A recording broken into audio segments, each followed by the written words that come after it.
World Bank says the global economy is likely to contract 5.2% this year due to COVID-19. For India, it sees a contraction of 3.2% in FY21 as stringent measures have curtailed activity despite fiscal and monetary stimulus.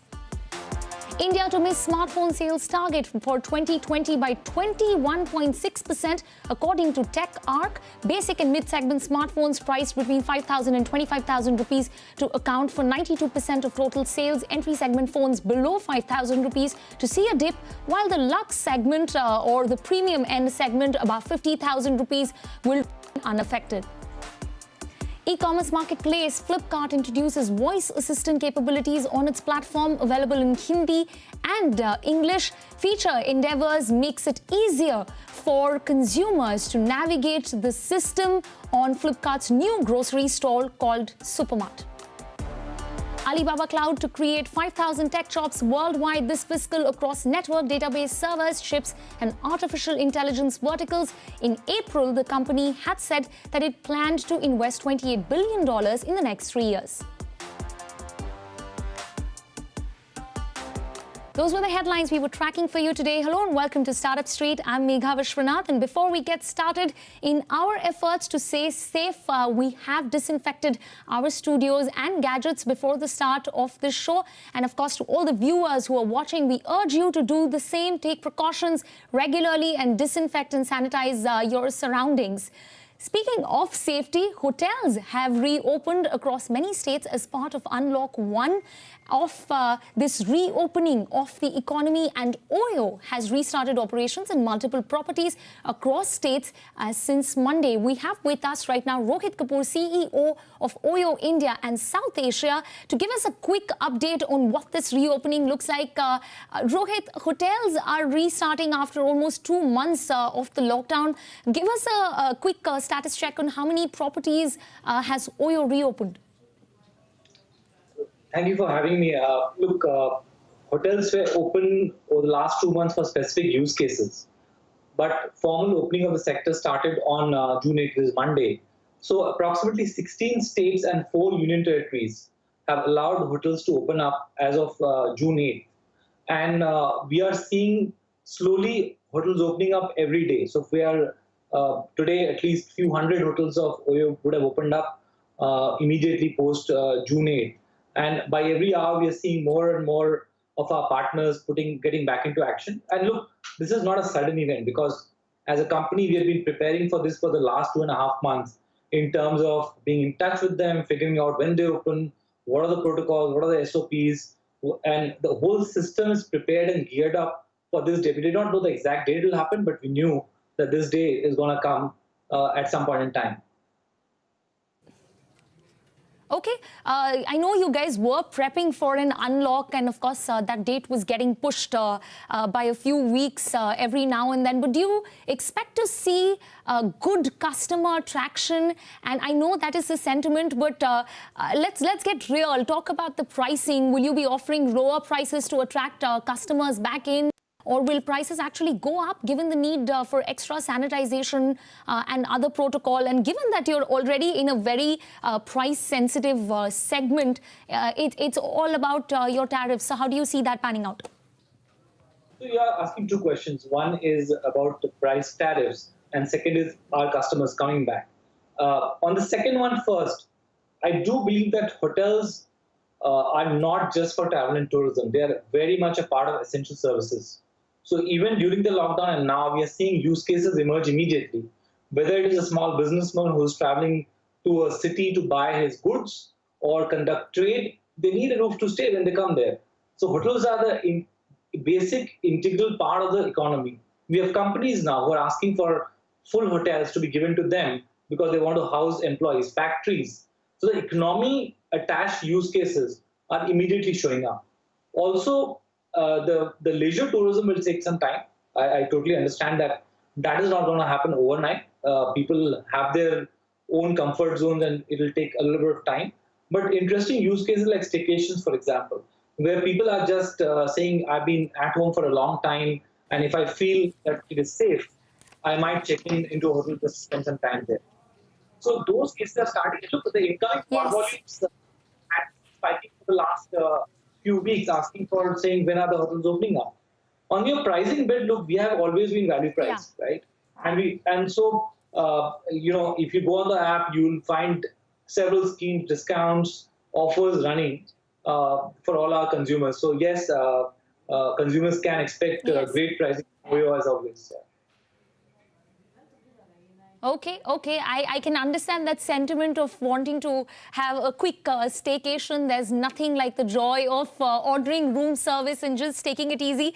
Since you spoke about that trend that staycation is where you see the first sense of like consumer appetite opening up, let me also ask you, Ritesh Agarwal told us that OYO has seen revenues drop by 50 to 60% globally during this lockdown. So quickly, can you tell us what kind of recovery are you expecting now that the economy is opening up, and what are the kind of timelines that you're looking at? Look, that's a $1 trillion question, right? It's not even a $1 million question. But I'll give you the ranges. Like people are saying it can take 18 to 24 months. My personal belief is that we should see the economy, I'm talking hospitality sector and our company in India, move closer back to pre-COVID levels over the next 6 to 9 months. That's my sense as per the data I'm seeing. Because see, you may not get revenues and sales immediately, but one has already started seeing the lead indicators spike up, which is incoming call volumes, the number of people coming onto the app to check out. Those are the data points that we watch daily, and all of them have seen a pretty sharp recovery over the last couple of weeks. Correct. Since you seem slightly more positive than other folks, and you're saying and expecting a 6 to 9 month recovery, Rohit, then let me also ask you about several of the employees who have been furloughed at OYO, some tough decisions that you had to take in this year. Could you give us some clarity on how many employees were impacted and what happens to these employees? When are they coming back, or will they be coming back? Have you guys been able to work out that plan as well? So look, I think without getting into specific numbers, it was a significant number of employees who were impacted. I think one has to sort of understand that this is recovery which is going to 6 to 9 months to get us back to levels which are pre-COVID, right? So we have announced a certain time period of furlough is 4 months. I think to take a decision on which verticals we'll be able to immediately take them back or extend a little further, we'll have more clarity, I think, mid-July, end of July, around that time frame. Because this is literally the second day of the sector opening up. We will need to see what kind of traction the company has, and the sector has more than the company, as we go along. But look, the last 1 month, we have been in touch with them. There was a town hall Ritesh did recently with all the employees. You would have seen that we have actually issued stock to all the employees on furlough, right? And these are very small gestures from us because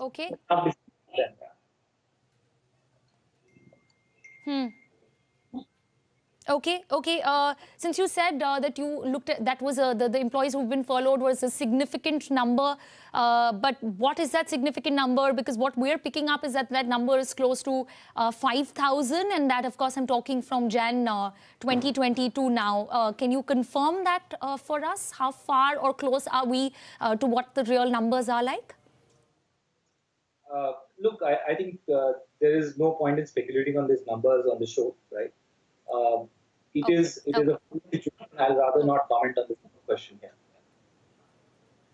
Okay. All right, Rohit. So before I wrap, just a quick comment on how you would summarize this entire situation. 6 to 9 months is a recovery period that you are looking at. What would that mean for OYO? Would you continue investing in terms of expanding to markets that you were looking at earlier this year, or are you going to restrict that and just focus on where your current inventory lies?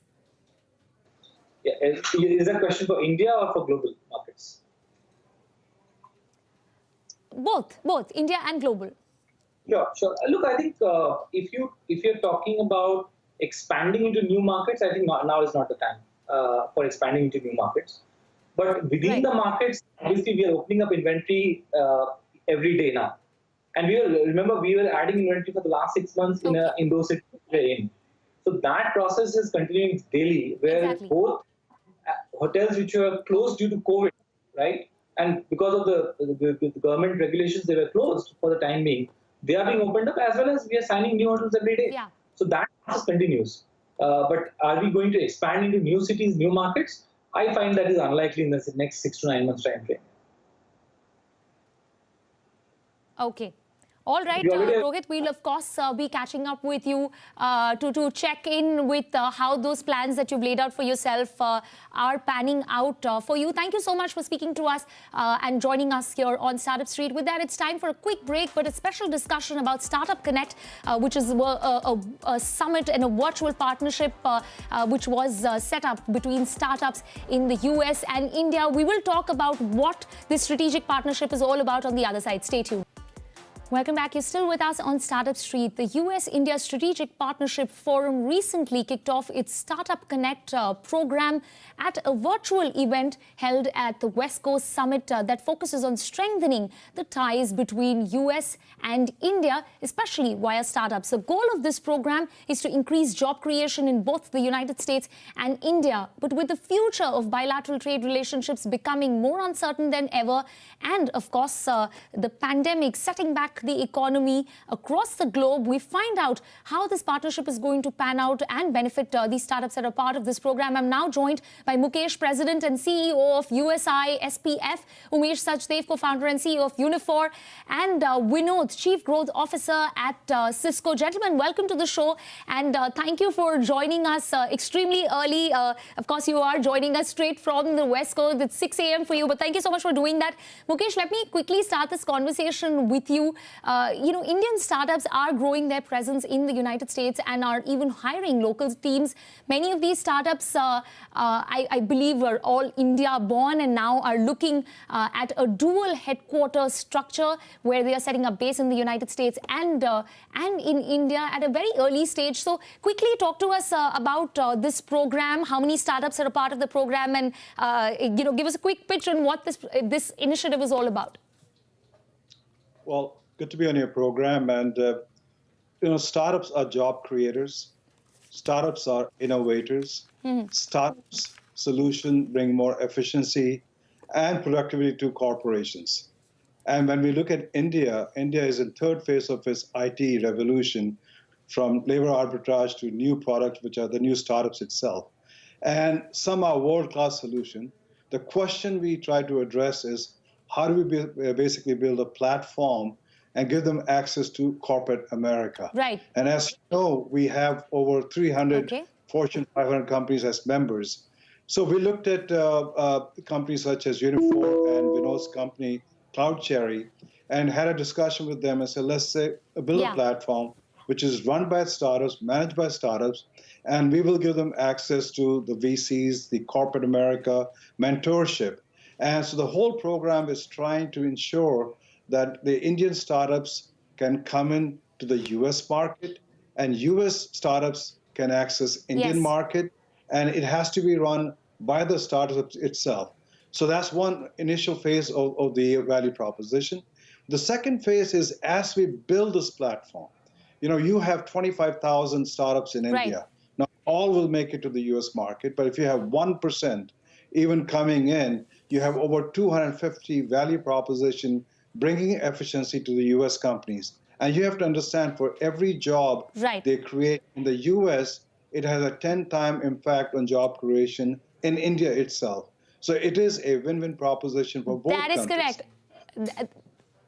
And we will come to that in just a bit, Mukesh, some of the numbers that you're...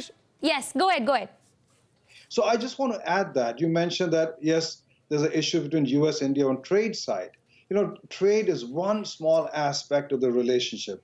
The relationship between two countries is much, much bigger, and one silver lining is startups, and that's what we are focused on this program. All All right, that is the heart and the theme of this conversation, Mukesh, and we will address that. But before I go ahead, Vinod, let me quickly talk to you about, of course, CloudCherry was acquired by Cisco in October 2019. However, I do understand that still a majority part of your operations and employees are based out of Bengaluru. While it looks like the worst is over for coronavirus-related job crisis in the United States, but the total unemployment level is still worse than expected. So at this point, let me ask you, given that this is your business model and setup, are you at an advantage or a disadvantage?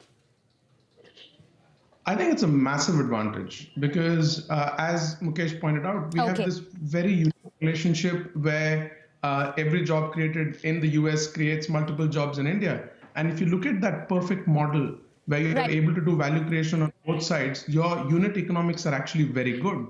And in times like this, the focus comes not on growth, but on unit economics.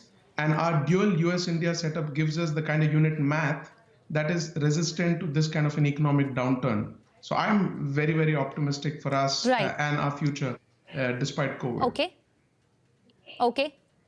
Okay. Umesh, now let me pick up what Mukesh was referring to earlier.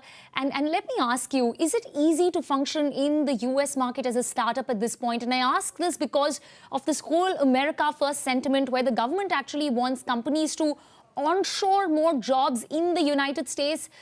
So given that you're still working in this dual headquarter structure, how do you plan on striking that balance? Megha, it's great to be with you this morning here from Silicon Valley. From Unifor's experience, we were a company that was incorporated in Chennai. It was an IIT Madras incubation, so a great example of a university R&D incubation. And then eventually the company going global with our headquarters now in Silicon Valley. To your point of operating in the US, that was one of the motivations for some of us CEOs to get together earlier this year and say that, look, all of us had to discover this playbook of coming to the US, setting up an office, hiring the first employee, trying to sell in the US. And fortunately, some of us have succeeded. And we said it's time that we get together, we join forces with US ISPF, Mukesh's organization, and try to make this playbook available to the next generation of startups, which will do the same journey from India to the US or US to India. Couple of statistics for you, which the viewers will find it interesting. In our cohort, the first set of US-India startups, these are the top B2B startups between India and US. We polled 12 of them, and we found between 12 of them, there were on approximately 6,000 jobs globally that these companies had created, of which 600 were in US alone, right? So 12 companies, 600 jobs in the US, average median salary in the US of $175,000, which is 3 times the American average of median salary. So these startups are a net job creator in US.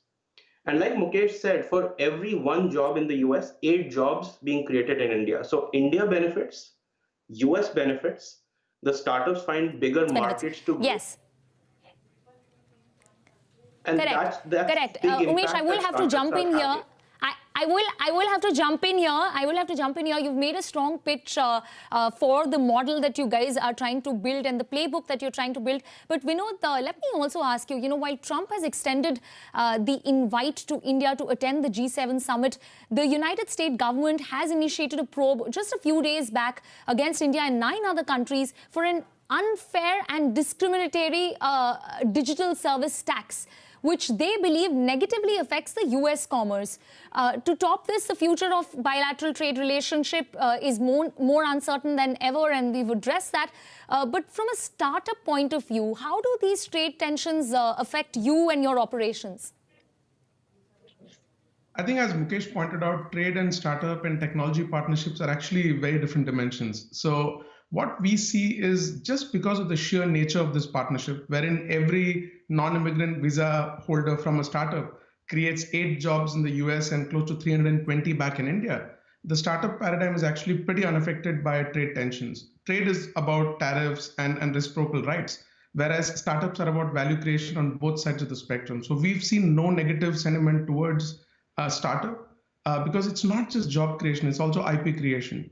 A lot of the founders that Mukesh and Umesh alluded to are ones who come here, create IP here, invest in the local markets, create jobs, create ancillary jobs. So the net impact of every single immigrant, if I'm so the economy, we've not seen any headwinds to that at all. So I would absolutely segregate trade-related issues from startup movement. Startup movement, as I mentioned, is sort of the new normal. And in this, we are looking at someone who moves and actually brings capital, brings jobs, and brings IP creation with him or her. And that is dramatically different from how historically immigration has been looked. Point taken. So you are segregating the trade tensions from what is happening in the startup community, and I sincerely hope that that's how it pans out eventually. And I think one data that all three of you have been reiterating again and again is that for every high-paying job in the United States that gets created by startups that are a part of this program, there are 8 jobs that are being created in India. So Mukesh, let me give you the last word. While you may think that this is a win-win opportunity for both countries, what are you doing beyond, of course, trying to build out this playbook to kind of pitch to both countries so that they buy into this idea and more startups can be a part of this program? You have 30 seconds to answer this question, and then we'll have to wrap up this conversation. Well, I think we'd like to expand this playbook. As I mentioned, we'd like to have at least in the long term almost 1,000 companies.